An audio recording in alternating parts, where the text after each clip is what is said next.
Welcome back to Slothbox. This channel is proudly sponsored by Lionpool Security Services and the Excelsior Sporting Club. This is James Lutton here with Jack Catterall down the gym. Jack, how you doing, mate? Yeah, good, thank you. All good. Good stuff. It's a big fight coming up for yourself, Jorge Linares. I spoke to Linares a few weeks ago and he's expecting a tough fight. He's expecting you to come in there and be strong. He's expecting a very, very tough night at the office. What are you expecting from Jorge? Yeah, I'm expecting a tough fight. I see he's preparing well. He seems banged up for the fight, so am I. You know what Linares brings. He can pretty much do everything in that ring, so expect a tough fight, but I expect a dominant performance. I expect to beat him and beat him well.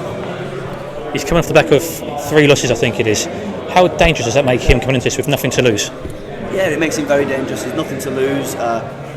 He's a former 3-weight world champion. You know what you get with him, so he'll have that bit between his teeth and a slightly different angle. He's never been beat on British soil, so he's kind of got that to defend as well. So he'll be coming here all guns blazing, and they expect to do a job on him. I mentioned he's come off the back of 3 losses. A lot of people feel he's over the hill. He's just a name for your CV. For yourself, what are you expecting and what are you heading into for this fight camp mentally? Yeah, I know it's a tough fight. You can see he's lost his last couple of fights. Let's make no mistake, but I'm in no position to turn down any fights. I've been calling for the big fights after big fights, and I'm not prepared to stay in the gym and not fight and not stay active. He's a great name. He's got a great following, a great support in America and around the world. Everybody knows who Linares is. I've been watching him for 10 years or so. I'm excited to fight him. You've had the odd critic online, he's over the hill, he's done, but I know he's banged up for the fight, and so am I. You mentioned you've been chasing the big fights. Reggie Prograis is a name that has been linked with yours through fighter Sam Jones. It's a fight that he clearly wants for yourself. How much do you want that fight?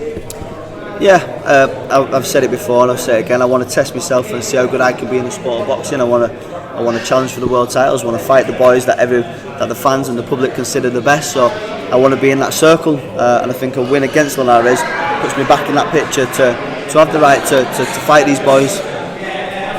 You sort of mentioned it there, and you want to get into the big boys. You want the big fights only, and that shows a bit of your mentality. Every fighter has a different mentality, different mindset. What is Jack Catterall's mindset? I want to be involved in good fights. I would love to have the opportunity to fight for a world title and become world champion. I definitely believe I've got that in me. I want to see how good I can fight. I want to fight all the top boys, and when all's said and done, I can say, you know what, I was world champion. I fought the best, and win, lose or draw, I give it everything. When you after the Josh Taylor fight, everyone felt you should have left that ring as champion and victor. Did your mentality change after that fight?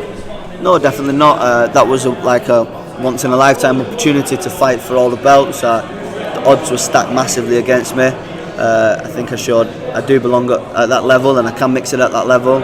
It was unfortunate. I'm not one to sit in the past and dwell on things. It's life, shit happens, part of the journey. Life goes on regardless, so you've got to pick yourself up and go again. I enjoy fighting, I enjoy being in the ring and the job that I do, so I'm going to continue fighting and get back to the top. Is that a fight, a rematch you would like later down the line at some point?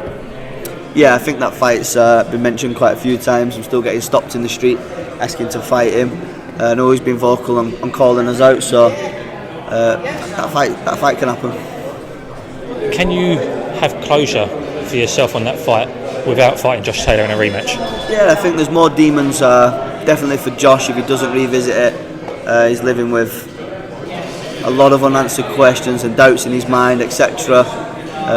Listen, I know what it was, I know what it is. I can sleep at night. I know his head's battered about it. You'll have seen on all the online stuff. It's been going on now well over a year, etc. But I can live with or without Josh Taylor. But don't get me wrong, if the opportunity's there to fight him again, I would love to beat him up.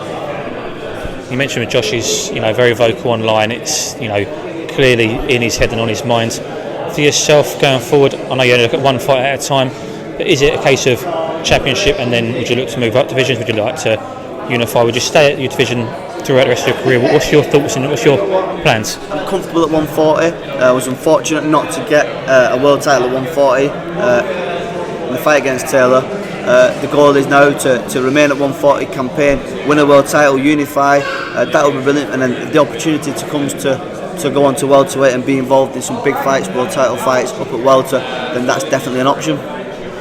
Jack, I want to wish you best of luck October 21st, but thank you very much for your time.